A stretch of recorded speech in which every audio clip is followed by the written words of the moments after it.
présentation. Que tes ennemis, tes adversaires, ceux-là qui font des réunions dans le monde des ténèbres, sur ton nom, soient frappés d'aveuglement. Le Père des amoureux de Jésus-Christ, le Bishop Matola, l'homme de la délivrance. Pour votre délivrance et restauration, amoureux de Jésus-Christ, suivez cette émission. Jésus-Christ vous fera du bien. Une émission d'édification, d'enseignement et de délivrance. Voici le programme de l'église. Chaque mardi, dès 17h à 19h, culte d'enseignement et de prière. Jeudi, dès 17h à 19h, culte de combat spirituel. Vendredi, veille de prière agressive du combat spirituel. Et le dimanche, de 8h30 à 12h30, culte d'action des grâces, de délivrance et de restauration des chrétiens. Venez vivre des moments forts, des puissances, d'impactation, des gloires, de la manifestation de la puissance de l'éternel. Adresse, Rotungo Line, Ari Maïnga, 3e riel à droite. Infolai, 05 614 35 36, 05 614 35 36. La porte d'accès à ta destination s'ouvre maintenant au nom de Jésus-Christ. Que Dieu vous bénisse.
Amoureux, amoureuses de Jésus, sans plus tarder, rebonsoir à toutes les personnes connectées, voilà, sur la 91.2. Nous vous disons grand merci pour votre fidélité à la radio des amoureux de Jésus et nous pensons que le Dieu de ce ministère ne manquera pas de se manifester dans la vie de toutes les personnes qui prêtent allégeance à nous écouter du matin jusqu'au soir. Alors, sans plus tarder, nous n'allons pas abuser de votre patience. Nous allons de ce pas recevoir le visionnaire des assemblées des amoureux de Jésus-Christ. Lui, c'est notre daddy. Il s'appelle le Bishop Matola. Bonsoir daddy. Comment vous allez papa?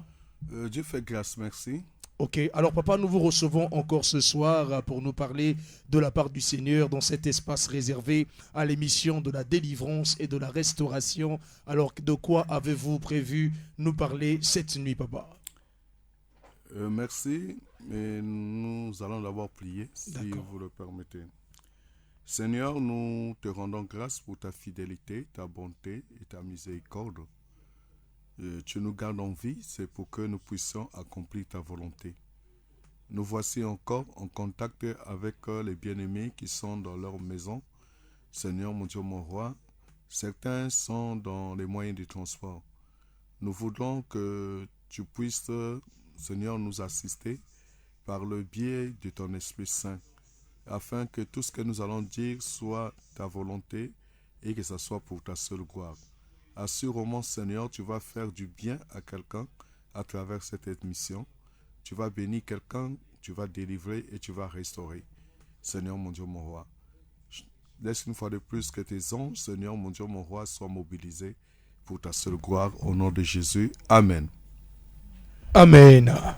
Alors, tu m'as demandé de quoi je vais parler, c'est ça? Oui, papa, de quoi vous allez parler ce soir? Oui, en fait, nous allons parler pour ce deuxième numéro de l'année 2024. Quel comportement afficher en face d'un adversaire ou un ennemi qui nous menace? Quel comportement afficher en face d'un adversaire ou d'un ennemi qui nous menace? Je crois que ce thème va énormément nous bénir. Alors sans plus tarder papa, on va vous laisser la parole afin que vous puissiez nous emmener dans le vif du sujet. Merci. En fait, Dieu m'a inspiré ce thème suite un peu à ce que nous constatons sur le terrain, surtout nous, les enfants de Dieu. Ok. Voilà, vous savez que tous ceux-là qui ont accepté Jésus-Christ comme Seigneur et Sauveur et qui prient Dieu, qui plient véritablement Dieu. Parce Ok. qu'il y a certains qui se disent chrétiens, mais ils ne le sont pas. Voilà. Ceux qui mettent la parole de Dieu en pratique, Ok. ceux qui vivent dans la sanctification, qui suivent le chemin, le seul chemin de Jésus-Christ, voilà, sont persécutés. C'est la Bible qui le dit. De toute Ok. façon, c'est l'exemple de Jésus-Christ. Très bien. Voilà, Jésus-Christ a été persécuté. Lui qui n'a fait que du bien, lui qui n'a qu'accompli la volonté de Dieu. Ok. Et nous constatons cela sur cette terre. Et beaucoup d'entre nous sont persécutés. Ok. Et notre adversaire, nous avons beaucoup d'adversaires, nous avons beaucoup d'ennemis. Ok. Je voulais parler de ceux qui ne croient pas à notre Dieu, Ok. ceux qui sont peut-être de l'autre côté, parce que la fois dernière, j'ai parlé de deux royaumes, Ok. le royaume de Dieu et le royaume de Satan, autrement dit le royaume de lumière, où Jésus-Christ est Seigneur, et le royaume de Satan, donc des ténèbres, où c'est le diable qui est le chef là-bas. Ok. Voilà. Et quand nous sommes avec Jésus-Christ, les autres, des fois, ne nous supportent pas. Très bien. Voilà, ils ne supportent pas. Et chaque fois, on est même menacé. Ok. Voilà, on nous menace. Alors, dans la méditation, bien sûr, Dieu m'a donné ce message Très bien. que je vais partager dans cette émission. Je crois que quelqu'un va être béni. Amen. Nous le Voilà. croyons. Donc, en face, en principe, d'un adversaire ou d'un ennemi, je voulais dire à un chrétien, à un croyant, qu'on ne garde pas le silence. Très bien. Voilà. Quand on nous menace, on ne doit pas garder le silence. Ok. Voilà. Et s'il est plus fort que toi physiquement, donc si l'ennemi est plus fort que toi physiquement, je dis bien physiquement, il faut chercher l'intervention de Dieu. Voilà. Il faut chercher l'intervention de celui qui est plus fort, je veux dire, que lui. Voilà. Ok. Pas physiquement, mais spirituellement. Ok. Je ne sais pas si je me suis fait comprendre. En tout cas, nous y Voilà. arrivons. Papa. Donc, je disais que si tu es en face d'un adversaire ou d'un ennemi qui est plus fort que toi physiquement, bien sûr, et des fois, il est armé, il a des armes physiques, il va commencer à te faire peur. Ok. Moi, je crois que il faut, si tu crois qu'il est plus fort que toi, je dis bien, que tu ne peux pas le combattre, tu dois chercher le secours de celui qui est plus fort que lui. Ok. Et nous, comme nous sommes des chrétiens, des enfants de Dieu, nous devons chercher l'intervention de celui qui est plus, c'est-à-dire que une intervention spirituelle. Spirituel. d'accord. Voilà. Donc, l'intervention de Dieu en elle. Très bien. Voilà. Parce que, comme je disais tantôt, nous ne devons pas nous battre dans ce monde physique avec ceux qui sont plus forts que nous. Ok. Voilà. La Bible dit que notre combat n'est pas charnel. Très bien. Voilà. Donc, c'est là où il faut faire intervenir Dieu. C'est là où il faut faire intervenir Dieu. Si physiquement tu es faible, si physiquement tu es limité, si tu as des manquements, il faut rentrer dans le monde surnaturel de Dieu. C'est ce que David a fait en face de Goliath. Voilà. David l'a fait en face de Goliath. Nous allons lire la parole de Dieu D'accord, papa. avant que nous puissions continuer, bien sûr, à développer ce sujet. Et nous allons lire dans 1 Samuel chapitre 17. 1 Samuel chapitre Et 17, nous allons, voilà, verset 45 le verset 45 au verset 50. au verset 50. 1 Samuel chapitre 17, Mhm. verset 45 au verset 50. Nous lisons cette parole Nous rendons grâce à Dieu. au nom de Jésus-Christ. 45, il est écrit: David dit aux Philistins, tu viens à moi avec l'épée, la lance et le javelot. Moi, je viens à toi au nom du Seigneur, Yahweh, des armées, le Dieu des troupes d'Israël, que tu as défié. En ce jour, le Seigneur te livrera à moi.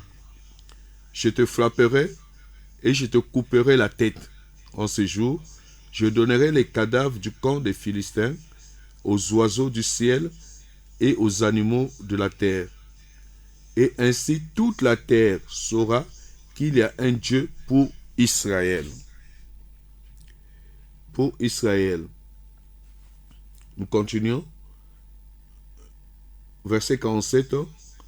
Ainsi toute cette assemblée saura que ce n'est ni par l'épée, ni par la lance que le Seigneur sauve, car le combat appartient au Seigneur, et c'est lui qui vous a livré à nous. Aussitôt que le Philistin se remit à s'approcher de David, ça c'est le verset 48, David se dépêcha de courir vers le front à la rencontre du Philistin. David mit la main dans sa gibecière, il prit une pierre et la lança avec sa fronde. Il frappa le Philistin au front. La pierre pénétra dans le front du Philistin qui tomba face contre terre. Ainsi, avec une fronde et une pierre, David fut plus fort que le Philistin. Il le mit à mort sans avoir d'épée à la main. Parole du Seigneur. Nous rendons grâce à Dieu. Voilà. Et nous connaissons bien cette histoire de David en face de Goliath. Voilà. Et souvent, quand j'enseigne sur ça, j'ai toujours dit qu'il n'y a pas match. Très bien. S'il faut voir les deux physiquement, David contre Goliath. David, un très jeune garçon, de 17 très petit, et Goliath, un géant. Avec tous les atouts physiques possibles. Très bien. Et en plus, il avait des armes physiques. Donc, qui peuvent anéantir David. Très bien. Voilà. Et donc, physiquement, David ne pouvait rien. Ok. Il n'y avait pas match. Voilà. Mais ce qui me plaît à David, c'est la confiance à Dieu. Physiquement, il n'y a pas match. Physiquement, il est perdu. Très bien. Physiquement, il voit la mort. Comme certains d'entre nous qui nous écoutent. Voilà. On les a menacés par les plus forts qu'eux. Quand je parle de Goliath, je vois les sorciers. Ok. Quand je parle de Goliath, je vois les gens qui pensent toujours à faire du mal aux autres. Okay. Quand je parle de Goliath, je vois à tous ceux-là qui nous menacent dans le monde des ténèbres, qui nous réclament, qui nous poursuivent, qui tentent des pièges aux enfants de Dieu, qui tentent qui mettent des filets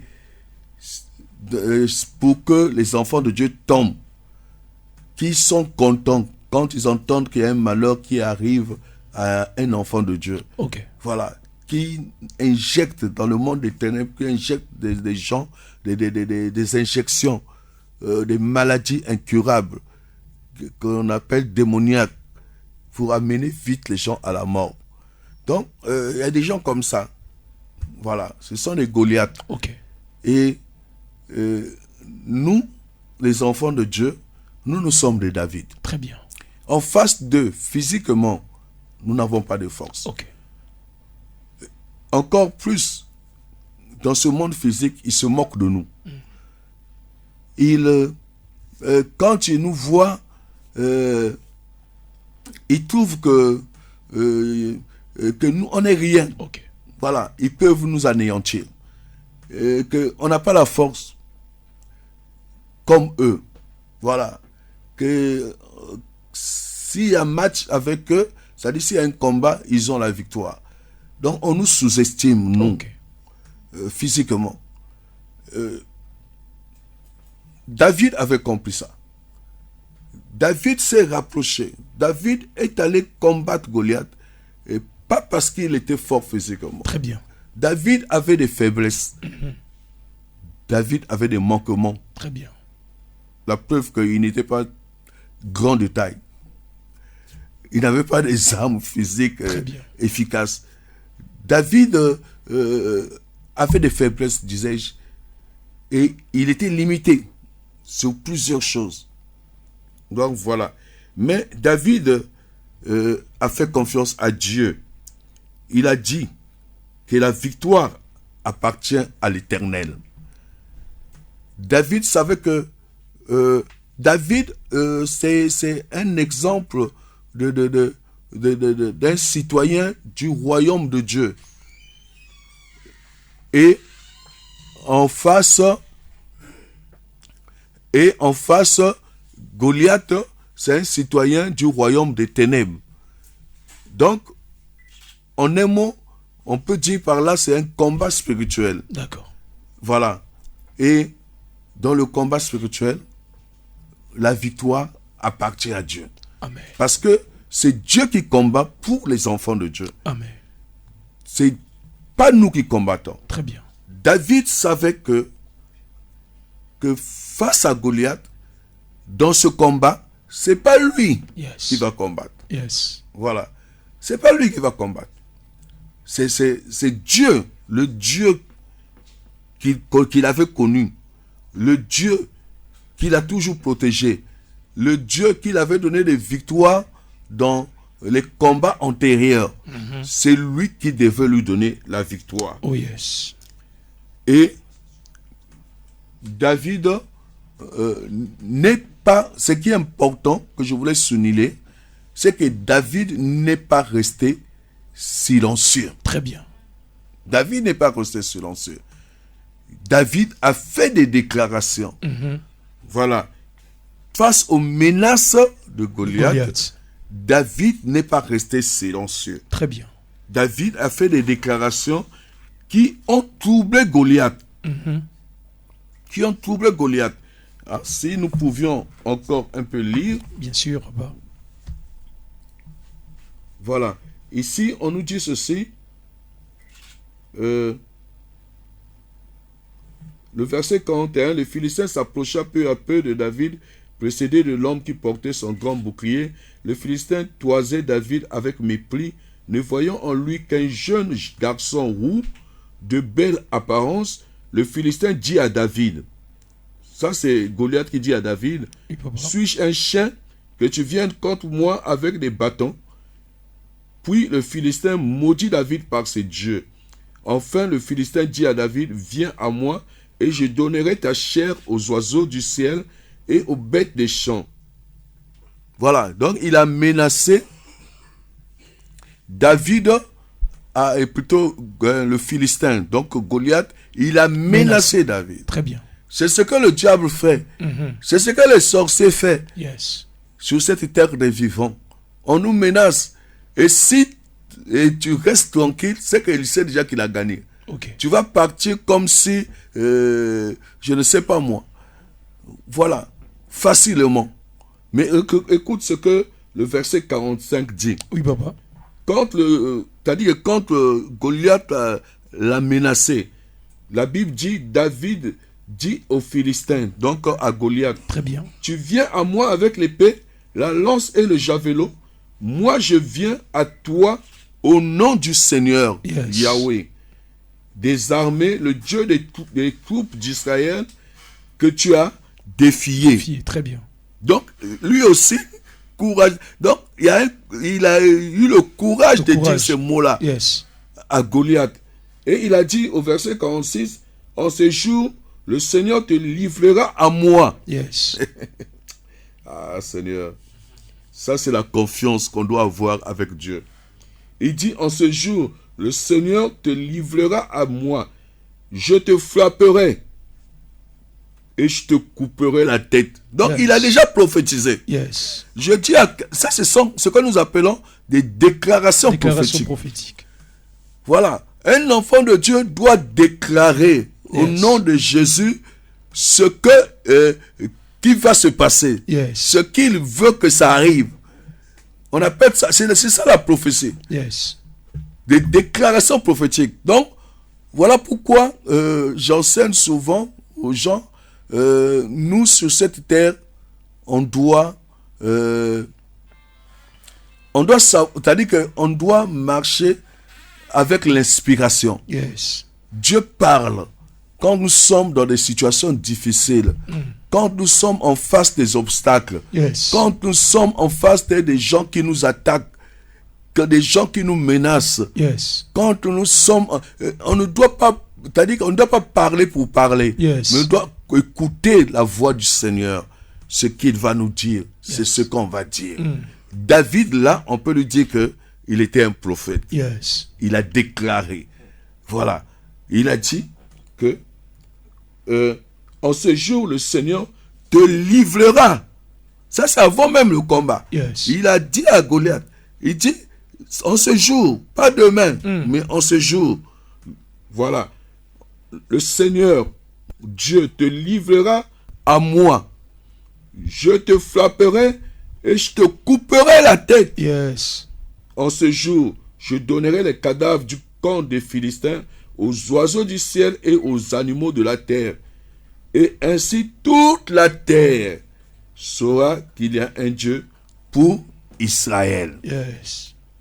Ça, ce sont des déclarations prophétiques. Des déclarations prophétiques. Et cela a troublé Goliath. Donc, c'est ce que je dis. On ne doit pas rester silencieux face à quelqu'un qui te menace. Voilà. Ça affaiblit. Je voulais dire que les déclarations prophétiques de David ont affaibli la force physique de Goliath.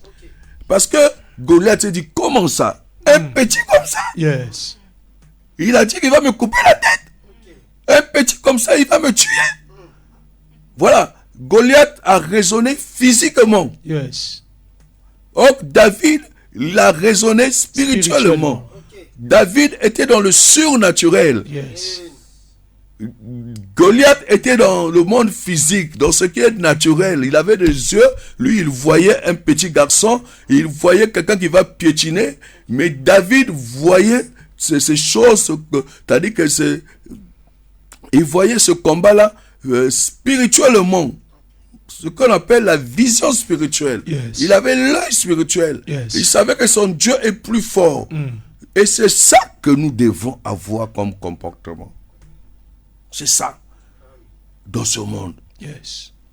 Tant qu'on n'a pas tant que le chrétien, nous, les enfants de Dieu, nous n'avons pas cette attitude en face de nos ennemis, croyez-moi qu'on va toujours nous malmêler. Que ce soit dans la famille, on ne doit pas fuir les sorciers. Que ce soit dans le quartier. Que ce soit là où on travaille. Quelqu'un te menace, même dans le bus, dans le train, dans l'avion. Partout où nous pouvions nous trouver. Quelqu'un peut te menacer parce que lui, il sait sur quoi il compte. Il se dit qu'il est le plus grand sorcier du quartier. Il dit que lui, il a plus de fétiches que les autres. Il dit que lui, il sait qu'il tue les gens. Donc, toi, si tu blagues, je vais te tuer. Voilà. Mais un enfant de Dieu ne doit pas se laisser faire. Je parle des véritables enfants de Dieu. Je ne parle pas d'un enfant de Dieu qui commet ses péchés. J'ai toujours insisté là-dessus. La Bible déclare, le malheur atteint le juste. Mais c'est le Seigneur qui l'en délivre. La Bible parle du juste. Donc, moi, quand je parle que la victoire appartient à Dieu, donc Dieu donne la victoire aux chrétiens, je parle des chrétiens qui sont justes devant le Seigneur. Un chrétien qui a ses péchés, qui vit dans l'iniquité, qui n'a pas confessé ses péchés, qui a un pied dedans, un pied dehors, il ne faut pas qu'il provoque Goliath. Il ne faut pas qu'il provoque Goliath. Il faut laisser Goliath tranquille. Il ne faut même pas essayer. Parce que la Bible est claire. Je crois que c'est dans Ésaïe 59, versets 1 à 2. Il est écrit, la main de l'Éternel n'est pas trop courte pour sauver. Yes. Son oreille n'est pas trop dure pour entendre. Mais ce sont nos iniquités. Quelqu'un qui ne permet pas Dieu d'agir en nous. Donc, quelqu'un qui est dans les péchés, dans ses iniquités, il ne faut pas qu'il cherche l'intervention de Dieu. Yes. Voilà.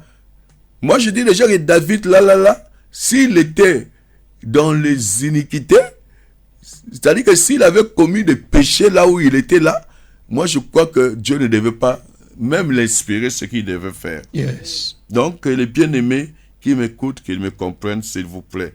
Voilà pourquoi il faut toujours faire la repentance. Il faut passer la journée, il faut faire un effort, passer la journée dans la sanctification.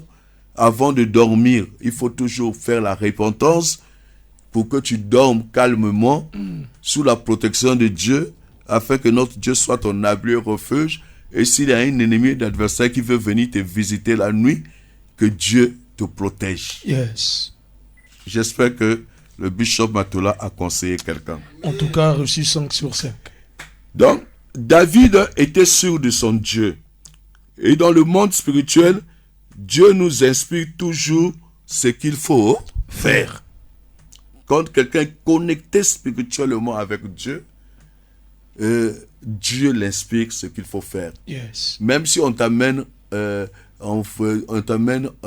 tribunal, en face des juges, Dieu va t'inspirer ce que tu vas dire. Yes. Même si au cours d'une réunion où les gens, la partie adverse complote contre toi, ils veulent t'accuser sur quelque chose pour te condamner, si tu es un enfant de Dieu, tu te mets en contact avec Dieu. Dans ta connexion avec Dieu là, Dieu va t'inspirer ce que tu vas leur dire. Ça veut dire que ce qu'on dit souvent en lingala, Nzamba okota na likambo na yo. Yes. Voilà. Donc, nous devons être connectés toujours avec Dieu. Et c'est ça le monde surnaturel. N'oubliez pas que le thème de l'année, ici à l'Assemblée des amoureux de Jésus-Christ, c'est l'accès à la destinée surnaturelle. Je prie et j'exhorte à tous les amoureux de Jésus-Christ de faire un effort que cette année, que nous puissions rentrer dans la connexion surnaturelle. Yes. Afin que chacun puisse commencer à vivre sa destinée. Yes. Donc, bien aimé dans le Seigneur, quand tu es connecté avec ce monde surnaturel, avec ce monde spirituel, Dieu nous explique toujours ce qu'il faut faire. Il va nous expliquer comment agir. Dieu va nous parler. Quand tu es dans ce connecté, Dieu va te parler, il va t'ouvrir les yeux spirituels et c'est là où intervient, bien aimé, les actes prophétiques. Yes. Voilà. Que nous faisons bien sûr à l'Assemblée des amoureux de Jésus-Christ. Pour David, Dieu lui a dit de prendre une pierre et une fronde pour David. Voilà. Donc, en face de Goliath et des Philistins, Dieu l'a inspiré ce qu'il fallait faire. Rappelez-vous qu'avant la guerre, avant qu'il aille se présenter devant Goliath, le roi l'avait proposé des habits. Le roi Saoul l'avait proposé des armes, son armure en fait. Voilà, son armure. Mais il avait refusé. Ok. Voilà. Il avait refusé. C'était quelqu'un qui était inspiré par Dieu. Yes. Parce que s'il avait porté ces armes-là, physiques-là, sûrement... il allait perdre. Oui, il allait, bien sûr. Yes. Voilà. Mais David s'est présenté devant Goliath avec des armes spirituelles. Yes. La Bible parle de la pierre. La pierre qu'on parle de la Bible là, c'est la pierre angulaire. Yes. C'est Jésus-Christ. Et on parle de la fronde. La fronde, c'est la prière. Voilà les deux armes que David a utilisées que David a utilisé en face de Goliath, c'est la pierre qui est Jésus-Christ et la fronde qui est la prière. Yes. Donc, je voulais dire à quelqu'un que face à une situation, face à un Goliath, donc à un homme fort, à une femme forte qui croit qu'il va te battre, il faut utiliser la prière et le nom de Jésus-Christ. Yes.